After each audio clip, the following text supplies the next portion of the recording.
Hello everyone, my name is Narendra Kumar and I welcome you all at the Chandigarh Career Group. So guys, this is going to be part 6 of FCAT GK जो हमारा 30 days का crash course चल रहा है। और कल आपको जो है ये क्वेश्चन आपसे जाते हुए पूछा गया था कि who was the first Indian chief of army staff of Indian army.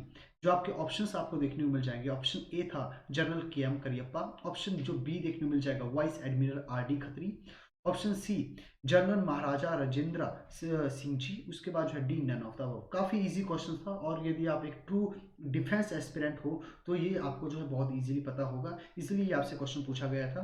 तो इसका जो राइट आंसर होगा ए, इसका राइट आंसर आपको देखने को मिल जाएगा, जो कि सर क्या होगा, जनरल के एम करियप्पा आपको देखने को मिलेंगे। काफी इजी क्वेश्चन देखने को मिल जाएगा, राइट। तो जो है फील्ड मार्शल जिनका नाम क्या था sir, Kodandera Madappa Cariappa was the first Indian commander in chief of the Indian army taking over from British general. उसमें कौन थे, रॉय बुचर थे। इनसे जो है इन्होंने क्या किया था, इंडियन आर्मी की कमांड ली थी 15 ऑफ जनवरी 1949 को। दिस इज द रीजन कि 15 ऑफ जैन को जो है क्या करते हैं सर, ऑब्जर्व करते हैं हम एज अ, क्या करते हैं सर, ऑब्जर्व करते हैं as a army day, right. हम आर्मी डे की तरह इसको क्या करते हैं सर, ऑब्जर्व करते हैं। ये पॉइंट आपको जो है अच्छे से पता होना चाहिए। इनका जो टेन्यूर आपके एग्जाम के लिए इंपॉर्टेंट नहीं है, राइट। बस आपको सिर्फ इतना पता होना चाहिए कि कौन थे, और जो है हम आर्मी डे हमारा जो है कब होता है ये भी आपको पता होना चाहिए। वहीं पे यदि हम बात करते हैं किसके बारे में, यदि हम बात करते हैं जनरल महाराजा राजेंद्र सिंह जी के बारे में, तो ये आपको जो है second Indian chief of army staff देखने को मिल जाएंगे। इनका टेन्यूर भी हमें याद नहीं रखना है, बस हमें सिर्फ इतना पता होना चाहिए। यदि हम बात करते हैं एडमिरल रामदास खत्री के बारे में, तो ये इंडियन नेवी के एडमिरल थे और ये थर्ड आपको क्या देखने मिल जाएंगे, चीफ ऑफ जो है नेवल स्टाफ देखने को मिल जाएंगे। तो सर जो है पहले आपको कौन देखने को मिल जाएंगे, पहले जो थे इंडियन जो थे, जो कि जिन्होंने क्या किया था, वो आपको कौन से देखने को मिल जाएंगे, सर स्टीफन होप कार्लिल आपको देखने को मिल जाएंगे, राइट। तो ये जो है यहाँ पे जो है अब आपको क्या देखने को मिल जाएगा, यदि हम बात करते हैं करंट जो हमारे चीफ ऑफ आर्मी स्टाफ है, ये आपको कौन देखने को मिल जाएंगे, ये देखने को मिल जाएंगे जनरल मनोज मुकुंद नरवाने आपको देखने को मिलेंगे। काफी इजी क्वेश्चन था और मैं उम्मीद कर रहा हूँ कि ये आपने जो है बहुत अच्छे से इसका आंसर किया होगा, राइट। अब हम बात करेंगे सर किसके बारे में, अब हम बात करेंगे ये इंपॉर्टेंट क्वेश्चन है, which of the okay which is build the commemorate royal visit of king George five. जब इंडिया में जो है किंग जॉर्ज जो है फाइव आए थे, उसमें जो है कौन सा जो है क्या बिल्ड किया गया था। आपके ऑप्शन है, option A is Gateway of India, option B India Gate, and option C Char Minar, and option D none of these. तो आपको क्या देखने मिल जाएगा सर, तब जो है गेटवे ऑफ इंडिया को क्या किया गया था, इनॉग्रेट किया गया था। ये आपको जो है बहुत अच्छे से पता होना चाहिए। तो sir the gateway of India ये आपको क्या देखने को मिल जाएगा, मुंबई के अंदर देखने को मिलेगा। अब सर यहाँ पे जो है जब हमारे जो है किंग जो जॉर्ज फाइव थे, इन्होंने इंडिया में विजिट किया था, तब ये बनाया गया था।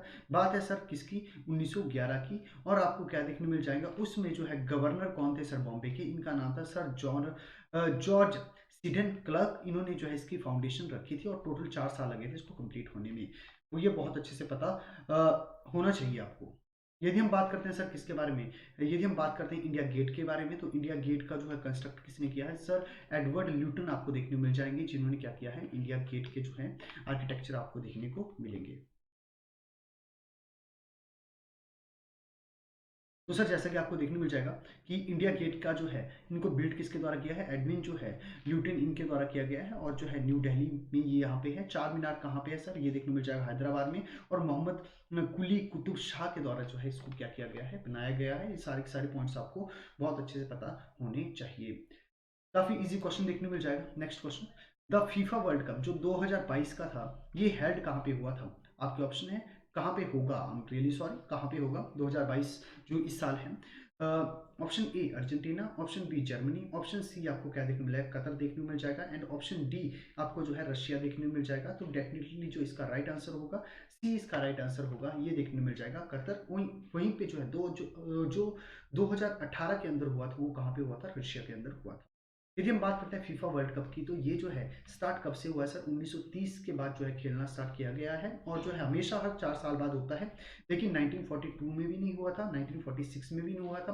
क्यों नहीं हुआ था? क्योंकि उसमें जो है वर्ल्ड वॉर जो है टू चल रही थी, राइट। 2022 का जो है जो फीफा वर्ल्ड कप होगा, इसका कौन सा एडिशन होगा? ये 22nd एडिशन आपको देखने को मिल जाएगा, और होगा कहाँ पे? कतर के अंदर होगा, राइट। यदि हम बात करते हैं सर, टोटल 32 टीम्स इसमें पार्टिसिपेट करती है, जिसको 8 ग्रुप में जो है डिवाइड किया जाता है। 4-4 जो है टीम हर एक ग्रुप में आपको देखने को मिल जाएंगी। उसके बाद जो है जब जो 16 टीम जो है क्वालिफाई करेंगी, उसके बाद जो है आपको नॉकआउट स्टेज वगैरह देखने को मिलता है। और 2018 का, जैसा कि मैंने आपको बताया कि जो है वर्ल्ड कप कहाँ पे हेल्ड हुआ था, ये रशिया के अंदर जो है हेल्ड हुआ था। नेक्स्ट क्वेश्चन, इसमें ये बोला जा रहा है सर कि ये जो आपको क्या देखने मिल जाएगा, ये जो आपको जो है बेसबॉल देखने को मिल जाएगा। बेसबॉल जो है नेशनल गेम है कौन सी कंट्री की? Option A Canada, option B France, option C USA, and option D आपको क्या देखने को मिल जाएगा? इंग्लैंड देखने को मिल जाएगा। तो राइट आंसर जो होगा ये डेफिनेटली ऑप्शन सी होगा, दैट इज यूएसए। यूएसए की जो नेशनल गेम है ये देखने को मिल जाएगी आपको। कौन सी होगी सर? बेसबॉल होगी। और बेसबॉल के बारे में हमने बहुत सारी चीज़ों को पहले अच्छे से जाना है, इससे रिलेटेड जो टर्मिनोलॉजीज थी इसको हम जान चुके हैं। अलॉन्ग विद दैट हमने जो है कौन कौन से जो है इवेंट्स, कौन कौन से ट्रॉफीज इसके साथ एसोसिएटेड है, ये भी हमने जाना है।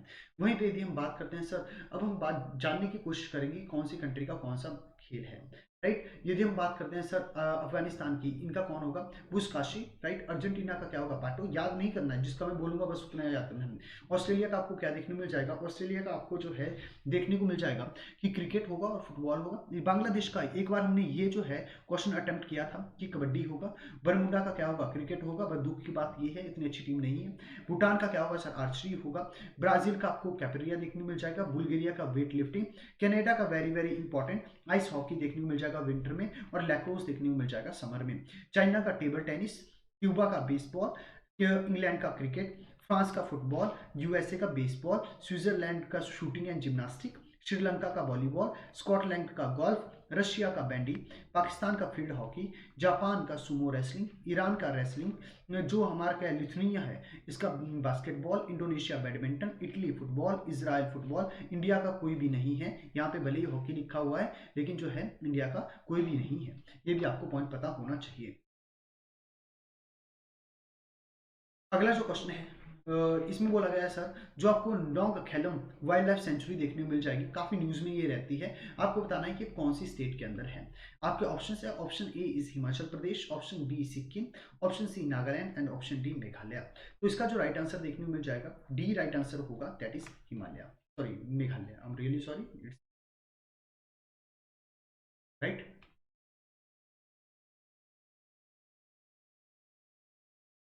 नेक्स्ट क्वेश्चन, इसमें बोला गया है which of the following polymers is thermosetting polymer. Thermosetting polymer का एग्जांपल कौन सा है?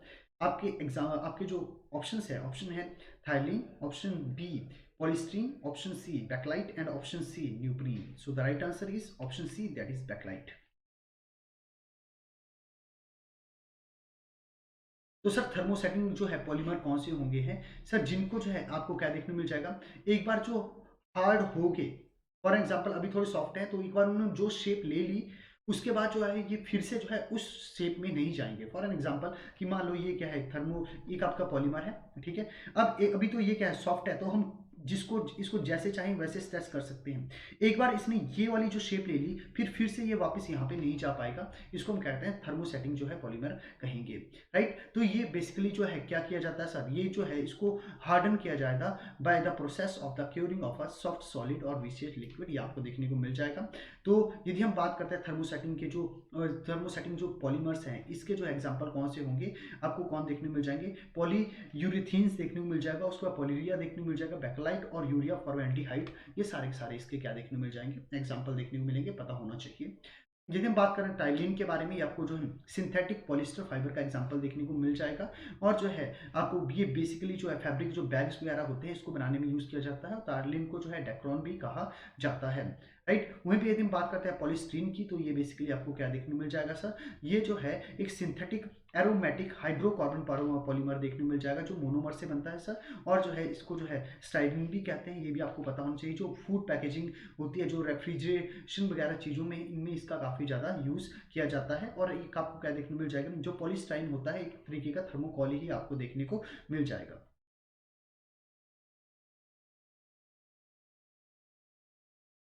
बैकलाइट, जैसा कि हमने कहा कि ये कंडेंसेशन रिएक्शन के बाद जो है इसको क्या किया जाता है, इसको जो है बनाया जाता है, और ये जो है इलेक्ट्रिकल इंसुलेटर्स में यूज़ किया जाता है, रेडियो टेलीफोन्स में इसका यूज़ किया जाता है, और चिल्ड्रन के टॉयस वगैरह में, पाइप स्टेम में, ज्वेलरी में, इन सब में यूज़ किया जाता है। किचन वेयर बनाने में भी इसका यूज़ किया जाता है, जो कि आपके यूटेंसिल्स वगैरह होते हैं उसके अंदर भी इसका यूज़ किया जाता है। यहीं पर यदि हम बात करते हैं नियोप्रीन के बारे में, तो इसको क्या कहा जाता है, पॉलीक्लोरोप्रीन भी कहा जाता है, और ये भी सिंथेटिक रबर की फैमिली से ही क्या करता है, बिलोंग करता है। इसको भी जो है प्रोड्यूस किया जाता है by the polymerization of the chloroprene. ये भी आपको बहुत अच्छे से पता होना चाहिए।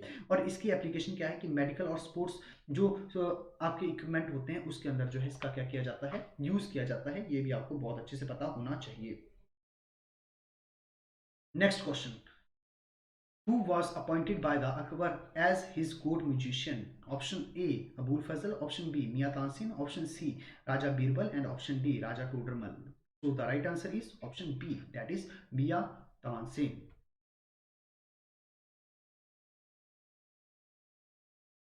तो आपको पता है जैसा कि अकबर जो है, जो मियाँ तानसेन है, जो अकबर के नवरत्न थे, 9 ज्वेल्स थे, उनमें से एक था। इनको जो है टाइटल भी अकबर के द्वारा मियाँ का टाइटल दिया गया है। ये बेसिकली जो है तानसेन बिलोंग करते हैं म्यूजिक के साथ में, तो जो है ये आपको बहुत अच्छे से पता होना चाहिए। यदि हम नवरत्न की बात करते हैं तो नवरत्न कौन कौन से थे, एक आपको जो है बिरबल देखने को मिल जाएगा। बिरबल का नाम क्या था, महेश दास था, और जो है कोर्ट में ये वहां पे ज्यादा काम करता था। मियाँ तानसेन आपको क्या देखने को मिल जाएगा, इनका तना मिश्रा इनका नाम था, और कोर्ट सिंगर था।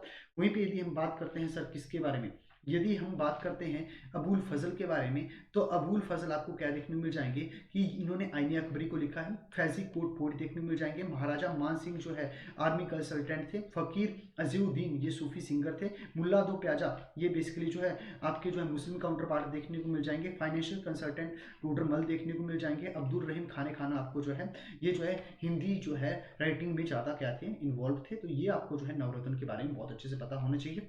Now moving to the next question, which of one of the following dance form is not considered as a classical dance form? And your options are option A Kathak, option B Bihu, option C Bharatanatyam, and option D Manipuri. So the right answer is option B, that is Bihu. Bihu आपको जो है यहाँ का जो है ये basically जो है क्लासिकल डांस की फॉर्म नहीं है। ये आपको जो है असम का एक फोक डांस देखने को मिल जाएगा, जिसमें जो है यंग मैन और जो वुमेन क्या करते हैं, पार्टिसिपेट करते हैं। अब ये सारी की सारी जो है आपको क्या देखने को मिल जाएगा, सारी की सारी करेक्टरिस्टिक्स देखने को मिल जाएगी किसकी, ये बिहू डांस की। तो ये एक आपको जो है फोक डांस देखने को मिल जाएगा जो कि असम का है। राइट, 9th सेंचुरी में इसका क्या हुआ था, इसका जो है ओरिजिन हुआ था, मेनली असम के अंदर जो है पाया जाता है। और इसमें आपको क्या देखने को मिल जाएगा सर, यदि हम बात करते हैं बिहू डांस की, ये आउटडोर परफॉर्म किया जाता है, फील्ड के अंदर जो है परफॉर्म किया जाता है। और ये कब होता है सर, जब बोहाग बिहू फेस्टिवल चलता है। और ये कब होता है सर, जब न्यू ईयर होगा असम के अंदर। यदि हम बात करते हैं सर किसके बारे में, यदि हम बात करते हैं आंध्रा नाट्यम के बारे में, तो ये आपको क्या देखने मिल जाएगा, क्लासिकल डांस फॉर्म है साउथ इंडिया की, स्टेट ऑफ आंध्र प्रदेश के अंदर। तो ये अभी आपको पता होना चाहिए। ये मोर सोफिस्टिकेटेड जो वर्जन है कुचिपुड़ी का, ये देखने को मिल जाएगा। यदि हम बात करते हैं सर, टोटल आपको जो है 8 इंडियन क्लासिकल डांस देखने को मिल जाएंगे। भरतनाट्यम तमिलनाडु के अंदर होता है। भरतनाट्यम के बाद यदि हम बात करते हैं सर किसके बारे में, कथक के बारे में, तो कथक कहाँ पे होगा सर, उत्तर प्रदेश में। लेकिन कथकली कहाँ पे होगा, केरला के अंदर। वहीं पे मोहिनी अट्टम भी कहाँ पे होगा, केरला के अंदर ही होगा। सत्तरिया जो है असम के अंदर होगा। उड़ीसी उड़ीसा, मणिपुर के अंदर मणिपुरी, और कुचिपुड़ी जैसा कि मैंने कहा कि इसको जो है आंध्रा नाट्यम भी कहा जाता है, ये आंध्र प्रदेश के अंदर होगा। ये सारे के सारे पॉइंट्स आपको याद रखने हैं, आपके लिए काफी इंपॉर्टेंट है। एग्जाम में जो है यहाँ से जो है इजी क्वेश्चन बनते हैं। यदि हम बात करते हैं नेक्स्ट क्वेश्चन के बारे में, तो इसमें बोला गया है which of the following pair is incorrectly match, कि गलत कौन सा मैच हुआ है। तो जो है भारत संचार निगम लिमिटेड ये एक मिनी रत्ना कंपनी है, ऐसा बोला जा रहा है। इंडियन ऑयल कॉर्पोरेशन जो है एक महारत्ना कंपनी है। एयरपोर्ट अथॉरिटी ऑफ इंडिया एक नवरत्न कंपनी है। हिंदुस्तान एरोनॉटिक लिमिट एक आपको क्या देखने को मिल जाएगी, नवरत्न देखने को मिल जाएगी। तो जो आपको राइट आंसर देखने को मिल जाएगा, ये कौन सा देखने को मिल जाएगा, C is the right answer. Right answer क्यों है, क्योंकि ये इनकोरेक्टली मैच है। जो है एयरपोर्ट अथॉरिटी ऑफ इंडिया एक आपको जो है नवरत्न कंपनी नहीं देखने को मिलेगी। यदि हम बात करते हैं सर, तो मिनी रत्ना कैटेगरी जो है 2009 के बाद जो है ग्रांट करना स्टार्ट किया। जो सेंट्रल पब्लिक सर्विस जो आपके क्या थे, एंटरप्राइज थे, इनको जो है ये स्टेटस दिया जाता है। तो ये जो है मिनी रत्ना होगी, उसके बाद जो है आपको महारत्ना होगी, और जो है ये सारी सारी आपको देखने को मिल जाएंगी। तो सर इसका कुछ क्राइटेरिया होता है, क्राइटेरिया आपको याद नहीं करना है, आपके एग्जाम के लिए काम का नहीं है। Next question, which is the green planet in the solar system. ये आपको पता होना चाहिए कि ग्रीन प्लैनेट किसको कहा जाता है। आपके ऑप्शन है, option A is earth, option B Jupiter, option C Uranus and option D Saturn. Easy question है, तो राइट आंसर देखने को मिल जाएगा, C is the right answer, that is the Uranus.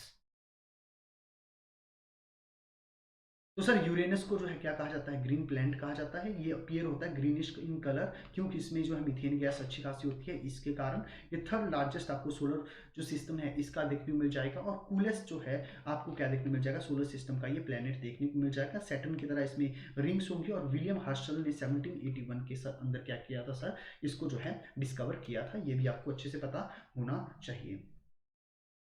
Jupiter की बात करते हैं तो लार्जेस्ट प्लेनेट है सोलर सिस्टम का, 79 इसकी नेचुरल सैटेलाइट्स देखने को मिल जाएंगी। और जो जूनो जो आई एम रियली सॉरी, जो जूनो जो है ये बेसिकली जो है जो मिशन था नासा का, इसने जो है विजिट किया था जुपिटर पे। और ये आपको थर्ड ब्राइटेस्ट नेचुरल ऑब्जेक्ट देखने को मिल जाएगा जो कि नाइट स्काई के अंदर है। सैटर्न की बात करते हैं, सेकंड लार्जेस्ट आपको प्लेनेट देखने को मिल जाएगा, साथ इसमें टोटल रिंग्स हैं। जो लार्जेस्ट आपका जो है सैटेलाइट होगा ये टाइटन आपको देखने को मिल जाएगा। अर्थ की बात करते हैं तो थर्ड प्लेनेट है सन से, राइट। और आपको क्या देखने को मिल जाएगा सर, कि जो है ऐसा मात्र एस्ट्रोनॉमिकल ऑब्जेक्ट है जिसके ऊपर जो है लाइफ पॉसिबल है। इसको जो है ब्लू जो है प्लेनेट कहा जाता है। और यदि हम बात करते हैं सर किसकी डेंसिटी की, तो मैक्सिमम किसके ऊपर है, अर्थ के ऊपर ही है। और यदि हम बात करते हैं सर जो इंटरेक्शन होता है, जो ग्रेविटेशनल इंटरेक्शन होता है अर्थ और मून के बीच में, ये क्या कॉज करते हैं सर, टाइड जो है लेके आते हैं। टाइड आपको क्या देखने को मिल जाएगा, पीरियोडिक जो राइज एंड फॉल है ऑफ द सी लेवल, उसको क्या कहा जाता है, टाइड कहा जाता है। अगला जो क्वेश्चन देखने को मिल जाएगा था, head office of the European Union कहाँ पे देखने को मिल जाएगा। Option A Germany, option B France, option C Belgium and option D Austria. So the right answer is option C, that is Belgium. तो यूरोपियन यूनियन के बारे में बात करते हैं तो आपको क्या देखने मिल जाएगा, इसके अंदर 27 कंट्रीज थी, पहले 28 होती थी, लेकिन जो है यूके इससे बाहर निकल गया था 2020 के अंदर। अब इसमें जो है टोटल 27 कंट्रीज रह गई हैं। और इसका जो है हेडक्वार्टर कहाँ पे होगा, बेल्जियम ब्रुसेल के अंदर आपको देखने को मिल जाएगा। और यूरोपियन यूनियन को जो है फॉर्म कब किया गया था, 1993 के अंदर जो है फॉर्म किया गया था। बस आपके लिए इतना जानना काफ़ी रहेगा, आपको जो है इससे ज़्यादा नहीं जानना है। वहीं पे ऐसे कौन कौन से जो है इंटरनेशनल ऑर्गेनाइजेशन है जिनका हेडक्वार्टर आपको ब्रुसेल बेल्जियम के अंदर देखने को मिल जाएगा। एक आपको यूरोपियन यूनियन देखने को मिल जाएगा, दूसरा आपको नाटो देखने को मिल जाएगा। नाटो को जो है 1948 में जो है क्या किया गया था, फाउंड किया गया था। और जो है ये ब्रुसेल में आपको जो है इसका हेडक्वार्टर देखने को मिल जाएगा। यदि हम बात करते हैं सर पेरिस की, तो पेरिस के अंदर आपको यूनेस्को का जो है हेडक्वार्टर देखने को मिल जाएगा। और OECD, organisation of economic cooperation and development, इसका जो है हेडक्वार्टर देखने को मिल जाएगा।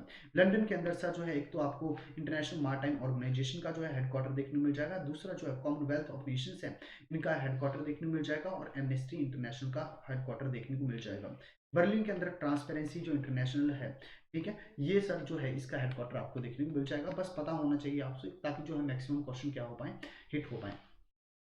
तो नेक्स्ट क्वेश्चन देखने को मिल जाएगा, who said heavy industry is a synonym of development. ये किसने कहा सर, आपके ऑप्शन है, option A Jawaharlal Nehru, option B Sardar Vallabhbhai Patel, option C professor Mahalanobis and option D doctor Bhimrao Ambedkar. So the right answer, definitely आप सी और ए में कंफ्यूज कर सकते हो, तो ए इसका राइट आंसर देखने को मिल जाएगा, दैट इज जवाहरलाल नेहरू। तो Pandit Jawaharlal Nehru said heavy industries is a synonyms of the development. और पंडित जवाहरलाल नेहरू इंडिपेंडेंस इंडिया के बाद जो है first prime minister of India आपको देखने को मिलेंगे। और आपको जो है पंडित जवाहरलाल नेहरू जो है इनकी रूट्स कहाँ से सर, कश्मीरी पंडित आपको देखने मिल जाएंगे। और बच्चे इनको प्यार से जो है चाचा नेहरू भी कहते हैं, राइट। ये भी आपको सुने होगी आपने स्कूल में सारी की सारी बातें, तो इतना को बताने की इसकी जरूरत नहीं है। वहीं पे यदि हम बात करते हैं सर किसके बारे में, सरदार वल्लभ भाई पटेल के बारे में, तो बारदोली सत्याग्रह इन्होंने 1928 के अंदर किया था। और जो फर्स्ट होम मिनिस्टर थे हमारे पीसी महालनोबिस, ये फर्स्ट प्लानिंग कमेटी के क्या थे सर, ये जो है मेंबर थे। अलॉन्ग विद दैट जो है सेकंड 5 ईयर प्लान जो है ये भी इन्हीं की देन थी, इन्हीं के नाम इन्हीं के मॉडल को इंप्लीमेंट किया गया था सेकंड 5 ईयर प्लान के अंदर। डॉक्टर बी आर अम्बेडकर आपको क्या देखने मिल जाएंगे, चेयरमैन थे ड्राफ्टिंग कमेटी के, जो कि जिसने क्या किया था हमारा कॉन्स्टिट्यूशन को ड्राफ्ट किया था। मैं उम्मीद करता हूँ ये पॉइंट्स कहीं ना कहीं आपको बहुत अच्छे से पता होंगे। नेक्स्ट क्वेश्चन में क्या देखने मिल जाएगा सर, आपको जो है ऑर्गेनाइजेशन दी गई है, आपको जो है इनको क्या करना है, क्रोनोलॉजी में लगाना है, सीक्वेंस में, on the basis of their formation कि कब कौन बनी है। तो पहला आपको क्या देखने मिल जाएगा, ईस्ट इंडिया एसोसिएशन, दूसरा आपको बॉम्बे प्रेसिडेंसी, और थर्ड क्या देखने मिल जाएगा सर, पुनः सार्वजनिक सभा देखने को मिल जाएगी, राइट। तो आपके option A B C D आप जो है क्या कर सकते हो, इसको जो है अरेंज कर सकते हो। तो इसका जो राइट आंसर होगा ये आपको क्या देखने मिल जाएगा, A is the right answer, that is 1 3 and 2। तो सर यदि हम बात करते हैं ईस्ट इंडिया एसोसिएशन की, इसको दादा भाई नौरोजी के द्वारा जो है फाउंड किया गया था इन द ईयर ऑफ 1866। वहीं पे यदि हम बात करते हैं कहाँ पे फाउंड किया गया था, लंदन के अंदर फाउंड किया गया था। आई थिंक हमने ये बहुत अच्छे से किया हुआ है। यदि हम बात करते हैं सर बॉम्बे प्रेसिडेंसी की एसोसिएशन की, जो है इसको जो है बदरुद्दीन तैयब जी, फिरोज शाह मेहता और के.टी. तलांग ने 1885 में क्या किया था, फाउंड किया था। पुणे सार्वजनिक सभा को जो है एम.जी. रनाडे ने फाउंड किया था सर 1867 में। इसके कारण जो है आपको 1, 3 एंड 2 इसका राइट ऑप्शन देखने को मिल जाएगा कि पहले ईस्ट इंडिया एसोसिएशन देखने को मिल जाएगी, उसके बाद बाकी की चीजें होंगी। अलॉन्ग विद दैट और भी ऑर्गेनाइजेशन है जो कि आपको पता होना चाहिए, जैसे कि मद्रास महाजन सभा देखने को मिल जाएगी। इसको जो है फाउंड किया गया था 1884 में बाय जो एम बेलगवाचारी थे इनके द्वारा, बी सुब्रमण्य अय्यर थे और पी अनंत चार्लू देखने को मिल जाएंगे। वहीं पे यदि हम बात करते हैं इंडियन लीग के बारे में, इसको 1875 में जो है शिशिर कुमार घोष के द्वारा स्टार्ट किया गया था। इंडियन एसोसिएशन ऑफ कलकत्ता को जो है 1876 के अंदर जो है क्या किया गया था, फॉर्म किया गया था सुरेंद्रनाथ बैनर्जी एंड आनंद मोहन बोस के द्वारा। अलॉन्ग विद दैट यदि हम बात करते हैं सर किसके बारे में, 1851 में सर क्या होगा कि आपको क्या देखने को मिल जाएगा, जो लैंड होल्डर सोसाइटी थी और जो बंगाल ब्रिटिश इंडिया थी, इन दोनों ने मिलकर क्या किया था सर, बनाया था ब्रिटिश इंडिया एसोसिएशन। ये भी आपको कहीं ना कहीं पॉइंट्स पता होनी चाहिए, काफी इंपॉर्टेंट है आपके एग्जामिनेशन के लिए। यदि हम बात करते हैं नेक्स्ट क्वेश्चन की, तो इसमें क्या बोला गया है, जो ऋग्वेदा है, सामवेदा है, यजुर्वेदा है, इन तीनों जब तीनों को मिला के हम क्या कहते हैं सर, एक आपको क्या देखने को मिल जाए संहिता, दूसरा स्मृति, थर्ड आपको क्या वेदा त्रयी एंड फोर्थ आपको क्या देखने को मिल जाएगा वेदंगास। सो इसका जो राइट आंसर देखने को मिल जाएगा, C is the right answer, that is the Veda Trayi, आपको जो है इसका राइट आंसर देखने को मिल जाएगा। तो ऋग्वेद आपको क्या देखने मिल जाएगा, ओल्डेस्ट वेद है और इसमें जो है इसको क्या कहा जाता है सर कि first testament of the Mankind कहते हैं। इसमें टोटल 1028 हिम्स देखने को मिल जाएंगे, 10 बुक्स हैं जिनको मंडल कहा जाता है। जो 6 मंडल है 2 से लेकर 7 तक, ये आपको ओल्ड देखने को मिल जाएंगे, शॉर्ट देखने को मिल जाएंगे। और इसमें जो है आपको क्या देखने को मिल जाएगा, इनको गोत्रा वंशा मंडल भी कहा जाता है, कुला ग्रंथा भी कहा जाता है। वहीं पे यदि हम बात करते हैं सर किसके बारे में, यदि हम बात करते हैं फैमिलीज के बारे में, तो कौन कौन सी जो फैमिलीज हैं जो कि बिलोंग करती है वेदास के साथ में, जैसे ऋषि जो है गृहस्थ स्मत देखने को मिल जाएंगे, विश्वामित्र देखने को मिल जाएंगे, देवा मिल जाएंगे, अत्रि, भारद्वाज, वशिष्ठा, ये सारे के सारे कहीं ना कहीं जो है जो गोत्र है ये एसोसिएटेड है किसके साथ में सर, 2 से 7 जो मंडल है इनके बीच में। 8th मंडल जो है ये किसके बारे में डील करता है सर, कानवास और अंगिरास के साथ डील करता है। 9th मंडल जो है सोमा जो हिम है इसके साथ क्या करता है, डील करता है। ये भी आपको पॉइंट अच्छे से पता होना चाहिए। 3rd मंडल के अंदर आपको क्या देखने को मिल जाएगा, गायत्री मंत्र देखने को मिलेगा। तो एग्जाम में पूछेगा गायत्री मंत्र जो है कौन से मंडल के अंदर आता है, 3rd मंडल आपका आंसर होना चाहिए। वहीं पे यदि हम बात करते हैं जो डाइटी रिवर थी, जो होली रिवर थी ऋग्वेदा की, ये कौन थी, सरस्वती थी। 1st और 10th मंडल को सबसे लास्ट में ऐड किया गया है। और यदि हम बात करते हैं 10th मंडल की, तो इसमें आपको क्या देखने को मिल जाएगा, इसमें जो है आपको जो एक फेमस हीम है जिसका नाम क्या है सर, पुरुष सुक्ताव है। इसके अंदर 4 वर्णों को जो क्या किया गया है सर, बताया गया है। जो पुरुष सुक्ता है इनके माउथ से जो है बेसिकली इनके आर्म से, थाइस और जो इनके फीट से किसकी फॉर्मेशन हुई है ये बताने की कोशिश की गई है। माउथ से जो ब्राह्मण निकलेंगे, आर्म से जो है क्षत्रिय निकलेंगे, थाई से वैश्य और जो है फीट से जो है शूद्रा निकलेंगे। ये भी जो है इसी के द्वारा बताया गया था। 10th मंडला में आपको देखने को मिल जाएगा। यदि हम बात करते हैं सर किसके बारे में, साम वेदा के बारे में बात करते हैं, तो जो है साम का मतलब क्या होता है, मेलोडियस, ये आपको देखने को मिल जाएगा। इसके अंदर मेलोडीज आपको देखने को मिल जाएंगी, राइट। इसके अंदर टोटल 1549 हिम्स देखने को मिल जाएंगे और जिसमें से जो है 15 जो है, यदि हम इसमें से 15 को निकाल दें तो सारे के सारे कहाँ से लिए गए हैं, ऋग्वेदा से लिए गए हैं। और इसमें जो है बेसिकली सोम सैक्रिफाइसेस के बारे में बताया गया है, म्यूजिक के साथ ये डील करता है। और जो है आपको क्या देखने मिल जाएगा, ध्रुपद राग भी इसी के अंदर देखने को मिलेगा। यजुर्वेद की बात करते हैं तो सर आपको क्या देखने मिल जाएगा, इसमें आपको सैक्रिफाइसेस प्रेयर जो है, जो रिचुअल होते हैं वेदाओं के, ये बताया गया है। और 2 टेक्स्ट जो यजुर्वेद के हैं, एक आपको क्या देखने मिल जाएगा, शुक्ला देखने मिल जाएगा, दूसरा आपको कृष्णा देखने को मिल जाएगा। शुक्ला के अंदर जो है काफी जो है आपको क्या देखने मिल जाएंगे, वर्सेस देखने को मिल जाएंगे जो काफी क्लियरली बात करते हैं। और कृष्णा यजुर्वेदा के अंदर जो है आपको क्या देखने मिल जाएंगे, अनक्लियर कलेक्शंस ऑफ वर्सेस देखने को मिल जाएगा। नेक्स्ट जो क्वेश्चन देखने को मिल जाएगा, गलवान जो वैली थी जो काफी न्यूज में चल रही थी, ये कहां पे सिचुएटेड है। Option A south of Pangong lake, option B north of Pangong lake, option C west of Kargil, option D south of Ladakh. इसका जो राइट आंसर देखने को मिल जाएगा बी होगा, जो कि क्या होगा सर, पेंगोंग लेक आपको देखने को मिल जाएगा। नॉर्थ में जो है, नॉर्थ ऑफ पेंगोंग लेक के जो है आपको गलवान वैली देखने को मिल जाएगी, जो कि रिवर गलवान रिवर यहाँ से जो है निकलती है, और इसका सोर्स आपको क्या देखने को मिल जाएगा, अक्साई चीन से जो है गलवान रिवर निकलती है। फाइनली जो है फिर ये बाद में सर कहाँ पे ज्वाइन करती है, श्योक रिवर, जो कि इंडिया की साइड है, यहाँ पे आके ये ज्वाइन करती है, और इसके नॉर्थ ऑफ पेंगोंग लेक में आपको ये वैली देखने को मिल जाएगी।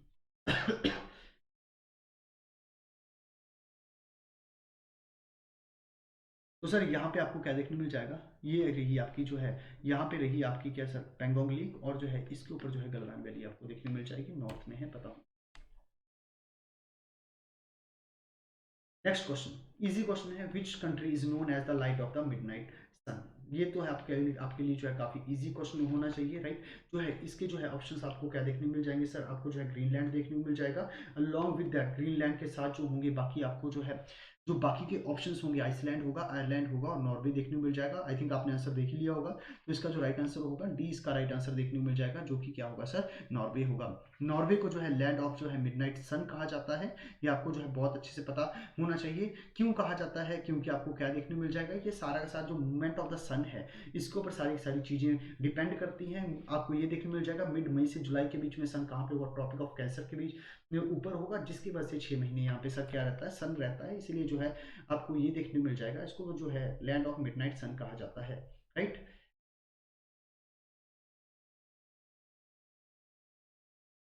नेक्स्ट क्वेश्चन, इसमें बोला जा रहा है इनमें से कौन सी जो है लार्जेस्ट कोस्टल लगून जो है, गल्फ आपको देखने मिल जाएगा इंडिया का। ऑप्शन ए डल लेक, कहाँ पे, ये लगून गल्फ मतलब कि क्या समुद्र के किनारे की बात चल रही है, ये नहीं होगा, पेंगोंग लेक नहीं होगा, वुलर लेक नहीं होगा, ऑप्शन ए की बचेगा, वो होगा चिलिका लेक, क्योंकि समुद्र के किनारे है, तो सी इज द राइट आंसर।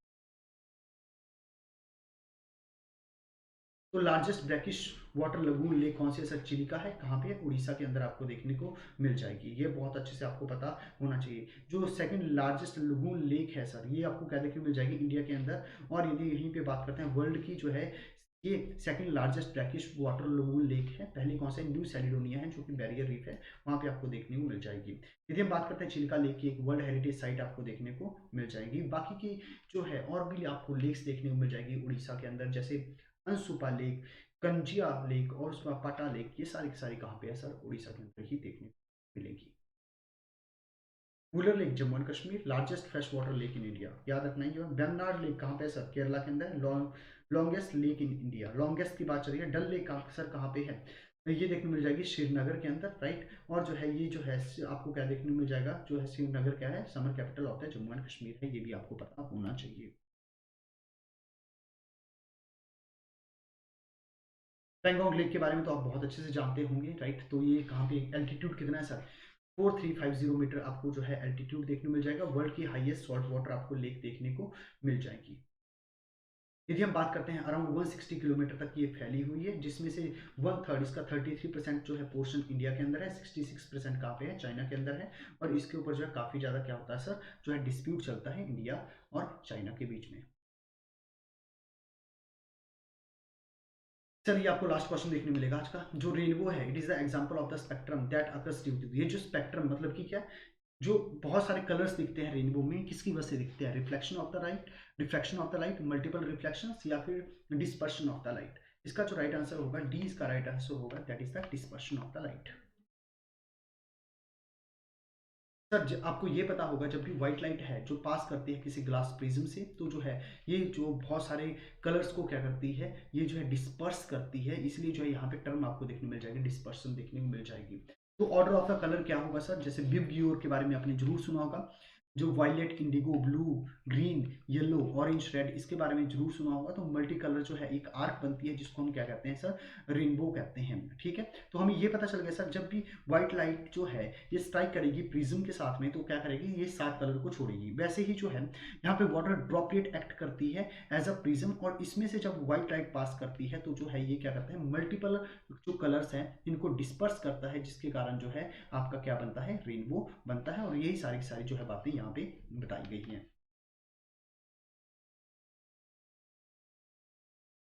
इसी के साथ जो है इस वीडियो को मैं यहीं पेंड करता हूँ, and I hope you enjoyed the video. और इसी के साथ हमारा ये प्रैक्टिस सेट भी कंप्लीट होता है। और I hope you like the lecture. If you do so then you have to press the like button. Whatever the suggestions you are having regarding the video, you may write it down into the comment box. You have to subscribe the channel and you have to hit the bell icon in order to get the notifications of upcoming video. Thank you so much.